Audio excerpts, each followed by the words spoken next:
Digital marketing నేర్చుకుని AI tools వాడుతూ డబ్బులు సంపాదించాలనుకుంటున్నారా? ఈ నెంబర్కి కాల్ చేయండి. సో ఇప్పుడు మనం మామూలుగా లా ఆఫ్ అట్రాక్షన్ గురించి మంచిగా మాట్లాడుకుంటూనే ఉంటాం. అసలు ఈ లా ఆఫ్ అట్రాక్షన్ పేరులోనే లా అనేది ఉంది కదండి. ఈ లా అనేది ఎన్ని లాస్ మీద డిపెండ్ అయ్యి ఉంది?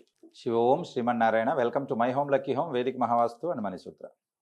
ఇక్కడ లా ఆఫ్ అట్రాక్షన్ అనేది ప్రధానంగా 5 రకాల లాస్ మీద డిపెండ్ అయి ఉంటుంది. ఫస్ట్ది మనం చూసుకుంటే మర్ఫీస్ లా, సెకండ్ది వచ్చేసి కిడ్లింగ్స్ లా, మూడవది వచ్చేసి గిల్బర్ట్స్ లా, నాలుగవది వచ్చేసి వాల్సన్స్ లా ఉంటుంది, తర్వాత ఐదవది వచ్చేసి ఫాల్కాన్స్ లా. ఇందులో మనం మర్ఫీస్ లా గురించి మనం మాట్లాడుతున్నాం.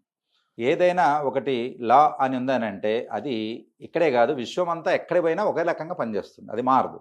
అంటే గురుత్వాకర్షణ శక్తి కాశ్మీర్లో ఒక రకంగా, లండన్లో ఒక రకంగా, రష్యాలో ఒక రకంగా ఉండదు. ఎక్కడ పోయినా ఒక సూత్రం ఏదైతే ఉంటుందో అదే సూత్రం ప్రకారమే పనిచేస్తుంది. కొన్ని మిల్లీ సెకండ్లలో ఆకర్షణ అది భూమిని బట్టి కొంత మారొచ్చు, కానీ ఓవరాల్గా మాత్రం ఒకటే శక్తిగా పనిచేస్తుంది. సో ఇది ఈ మర్ఫీస్ లా ఏం చెప్తుంది?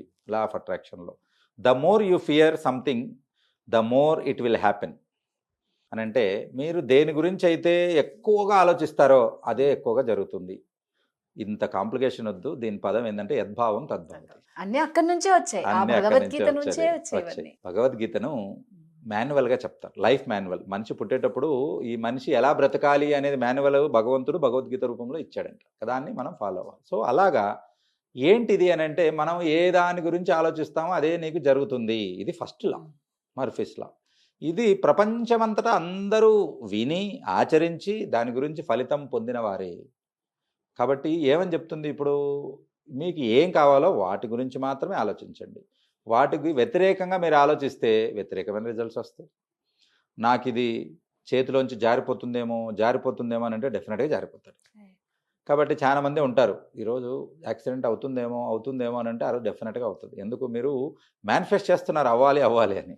కాబట్టి ఆ విషయం గురించి మీరు ఎక్కువగా డిస్కస్ చేసినప్పుడు అది జరుగుతుంది. అదే కదా మనం మేనిఫెస్టోలో చెప్పుకునేది. మీకు ఏది కావాలో వాడిని నిరంతరం తలుచుకుంటూనే ఉండాలి. భగవంతుడిని చూడాలని అంటే హరే రామ హరే కృష్ణ అని చెప్పుకుంటూనే ఉంటే కృష్ణుడు కనపడతాడు.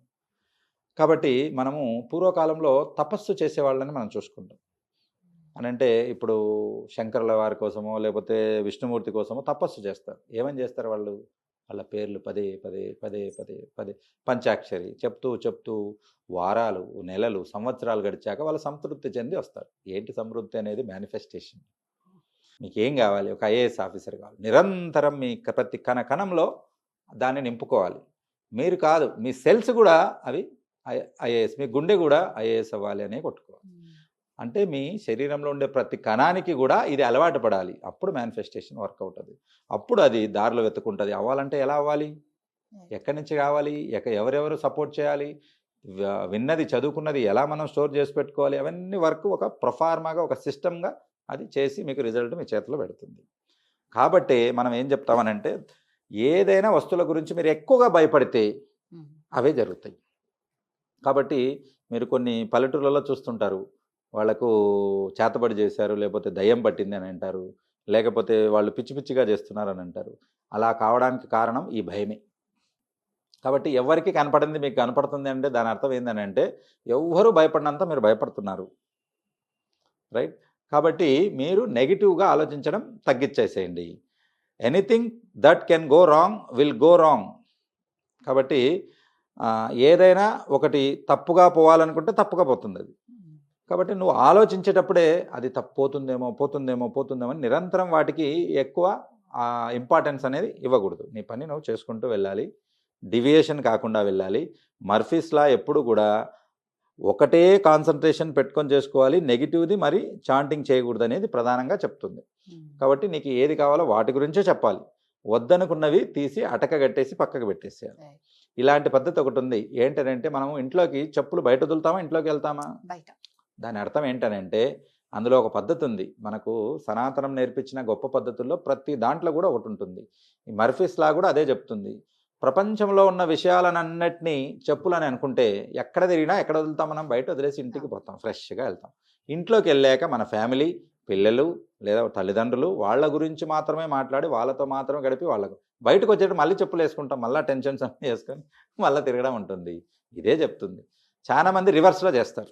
ఇంట్లోకి ఏమో చెప్పులు వేసుకొని వెళ్తారు, బయటకు వచ్చినప్పుడు చెప్పులు వదిలేస్తారు. ఇది తప్పు, వాళ్ళకి రిజల్ట్ ఎప్పుడు రాదు. అంటే బయట విషయాలు బయటనే పెట్టుకోవాలి, ఇంట్లో విషయాలు ఇంట్లో. ఇవి ఎప్పుడైతే ఓవర్లాప్డ్ అవుతాయో, ఎప్పుడైతే ఆఫీస్ డిస్కషన్స్ ఇంట్లో అవుతాయో, ఎప్పుడైతే ఇంటి విషయాలు ఆఫీస్కి వస్తాయో వాళ్ళు ఎప్పుడూ సక్సెస్ కాలేరు. కాబట్టి ప్రతిదానికి ఒక డిమార్కేషన్ పెట్టుకోవాలి. కాబట్టి ఇలా డిమార్కేషన్స్ పెట్టుకున్నప్పుడే మీకు లా ఆఫ్ అట్రాక్షన్ వర్కౌట్ అవుతుంది, మేనిఫెస్టేషన్ ఇది అవుతుంది. సో ఎంటైర్లీ మళ్ళొకసారి ఏంటంటే the more you fear something the more it will happens. Murphy's law యొక్క కొన్ని ఉదాహరణలు మనం దైనందిక జీవితంలో చూద్దాం. చాలా వరకు ఇది మీకు కూడా జరిగి ఉంటుంది, మీరు గమనించుకోండి, తర్వాత దాన్ని బేరీజ్ వేసుకోండి. ఉదాహరణకు మీరు ఒక 2 గంటలు కష్టపడి బాగా కారు వాష్ చేశారు, వెంటనే వర్షం వచ్చింది. అంటే మీరు కారు వాష్ చేయకపోయినా వర్షం వచ్చి కారు క్లీన్ అయిపోయేది. కాబట్టి అప్పుడు అనిపిస్తుంది, అయ్యో ఊరికే మనం కారు వాష్ చేసామే అని అనిపిస్తుంది అన్నట్టు. అలాగే వీటితో పాటు కొన్ని రకాల అపోహలు అనేది ఉంటుంది. ఇలా వెళ్తే ఈ పని జరగదు, ఇలా వెళ్తేనే ఈ పని జరుగుతుందని కొన్ని మైండ్లో ఉంటుంది. ఫర్ ఎగ్జాంపుల్, ఒక దారిలో మనం వెళ్తున్నాము, 2 దారులు వచ్చాయి, ఈ రూట్ 2 రూట్స్ మనకు దొరుకుతాయి. ఏదో ఒక రూట్ సెలెక్ట్ చేసుకోవచ్చు, సేమ్ డిస్టెన్స్ ఉంటుంది. ఫ్రెండ్ ఏమో ఒక రూట్ చెప్తాడు, మీరు ఒక రూట్ సెలెక్ట్ చేసుకుంటారు. మీరు సెలెక్ట్ చేసిన రూట్ మీరు వెళ్ళినప్పుడు అక్కడ ట్రాఫిక్ ఉందనుకోండి, తను చెప్తారు చూడు అటు వెళ్ళింటే బాగుండేది కదా అని. యాక్చువల్గా అయితే అక్కడ కూడా ట్రాఫికే ఉంటుంది. కాబట్టి అక్కడికి వెళ్తే భవిష్యత్తు కన్నా ఇంకా లేట్ కూడా అవి ఉండొచ్చు. కానీ మనిషి ఏమనుకుంటాడనంటే మనం తప్పు చేసాం, ఇటు వచ్చి అటు వెళ్ళింటే బాగుండేది అని చెప్పేసి. కానీ ఎటు వెళ్ళినా ఆ జరిగే టైము, ఆ జరిగే ఇది జరుగుతుంది కంపల్సరీగా అని చెప్పడమే మర్ఫీస్ లా ఉద్దేశం. కాబట్టి మీరు చేయవలసిందల్లా ఏంటంటే మన మేనిఫెస్టేషన్స్ రూల్స్ ఏవైతే ఉంటాయో వాటిని స్ట్రిక్ట్గా మనం ఫాలో చేసుకుని మనకు సంబంధించిన ఫ్రేమ్వర్క్లోంచి బయటికి వెళ్లకుండా వాటిని మాత్రమే మనము ఎప్పటికీ నిరంతరం మేనిఫెస్ట్ చేస్తూ ఉంటే అవి సక్సెస్ అవుతాయి. అలాగే మేనిఫెస్టేషన్స్ చిన్నపిల్లలను చూసి బాగా నేర్చుకోవచ్చు. మీకు జూలియస్ సీజర్స్ ఒకటి మీకు డ్రామాను, తర్వాత షేక్స్పియర్ రాసిన బెస్ట్ నవలలో జూలియస్ సీజర్ను మార్కస్ అనేవాడు నమ్మక ద్రోహం చేసి చంపేస్తాడు. ఎందుకనంటే సీజర్కి మార్కస్ కంటే ఎక్కువ ప్రజాదరణ ఉంటుంది, ఆయనే రాజు అవ్వబోతాడు. అది ఈయనకు కుళ్ళుబోతుగా ఉంటుంది. సో ఆయన్ను ఎలాగైనా బయటకు రప్పించి ఆయన్ని చంపాలి. కానీ ఏ రోజైతే వీళ్ళు చంపాలని ప్లాన్ చేశారో ఆ రోజు ముందు రోజు రాత్రి జూలియస్ సీజర్ భార్యకు కలలో వస్తుంది. ఏమని కల వస్తుంది? జూలియస్ సీజరు రక్తం కారుతూ ఉంటుంది, ఆ రక్తం పక్కన వాళ్ళు పట్టుకొని తాగుతూ ఉన్నట్టు కల వస్తుంది. అది చెడు కలగా భావించి ఇలా వచ్చింది నాకు, నువ్వు వెళ్ళొద్దు అని చెప్తుంది. సరే నీకు నేను ఇంపార్టెంట్, ఫస్ట్లో నేను కాదుకూడదు వెళ్ళాలి, సెనేట్ అందరూ ఉన్నారు, ఇవాళ నన్ను కిరీటం పెట్టి రాజుని చేస్తారు అని చెప్తాడు. అయినా కూడా ఇలా చెప్తే తన భార్యకు విలువ ఇచ్చి ఆగిపోతాడు. అని అంటే ఇక్కడ తర్వాత ఆ మార్కస్ రావడం, బలవంతంగా తీసుకెళ్లడం, చంపడం అనేది జరుగుతుంది. అది అందరికీ తెలిసిన సీజర్ కథని. ఇక్కడ ఏంటంటే లేడీస్కి కానీ చిన్నపిల్లలకు కానీ ఫాస్ట్గా మేనిఫెస్టేషన్ వర్కౌట్ అవుతుంది. ఫర్ ఎగ్జాంపుల్ మీరు చూశారు, నాకు ఆ చాక్లెట్ ఈరోజు దొరుకుతుంది అని అబ్బాయి అనుకున్నాడు, దొరుకుతుంది. ఎవరో ఒకరు తెచ్చిస్తారు. అక్కడ లేనిది కూడా దొరుకుతుంది. లేదా ఆడి కోసం సపరేట్గా ఒకటే స్పేర్గా పెట్టేస్తుంటాడు, ఇదిగో బాబు ఎవరు తీసుకోలేదు నీకోసమే అని చెప్పేసి. అంత బలంగా ఉంటుంది. సో మీరు ఎంత విల్ఫుల్గా మేనిఫెస్ట్ చేస్తారో అంత స్ట్రాంగ్గా మీకు వస్తుంది. ఎందుకు పిల్లలకి లేడీస్కి ఎక్కువగా మేనిఫెస్టేషన్ జరుగుతాయి తెలుసా? ఎందుకంటే వాళ్ళకు చెడు వ్యసనాలు ఉండవు. ఆల్కహాల్ కానీ, తర్వాత గుట్కా ఇలాంటి స్టిమ్యులెంట్స్, డ్రగ్స్ కానీ ఎవరైతే తీసుకుంటారో వాళ్ళకి మేనిఫెస్టేషన్ అనేది జరగదు. ఎందుకంటే వాళ్ళ బ్రెయిన్ యూనిఫామ్గా ఉండదు. కాబట్టి ఆ వ్యసనాలు లేని వాళ్ళ విల్ స్ట్రాంగ్ ఉంటుంది. కాబట్టి మీరు చూడండి, ఎక్కడైనా తల్లి చనిపోతే తండ్రి సంసారం సాగించలేక, పిల్లల్ని సాగలేక వదిలేసి పోయిన సందర్భాలు చూశారు. కానీ తండ్రి చనిపోయిన తర్వాత తల్లి ఎప్పుడు పిల్లల్ని వదిలేదు. ఎందుకనంటే వాళ్లకు న్యాచురల్గానే ఆ నేచర్ వాళ్ళకి ఆ బలం ఇస్తుంది, ఆ పిల్లలను సాకేదానికి వాళ్ళకు బలం ఇస్తుంది. ఇలా ఎన్నో కొల్లలు పిల్లల్ని తీసుకొని రాజ్యంలో పోయి యుద్ధం చేసి రాజ్యాలను గెలుచుకున్న చరిత్ర మనకు ఎటు హైందవ సంస్కృతిలో ఉండనే ఉంది. కాబట్టి లేడీస్కు పిల్లలకి ఏదైనా వాళ్ళు చెప్తున్నారనంటే మీరు డోంట్ అండర్ ఎస్టిమేట్, కంపల్సరీగా దాని వెనక ఇది ఉంటుంది. కాబట్టి వాళ్ళ మాట వినండి. కాబట్టి అలాగా వినంటే జూలియస్ సీజర్ చనిపోయేవాడు కాదు.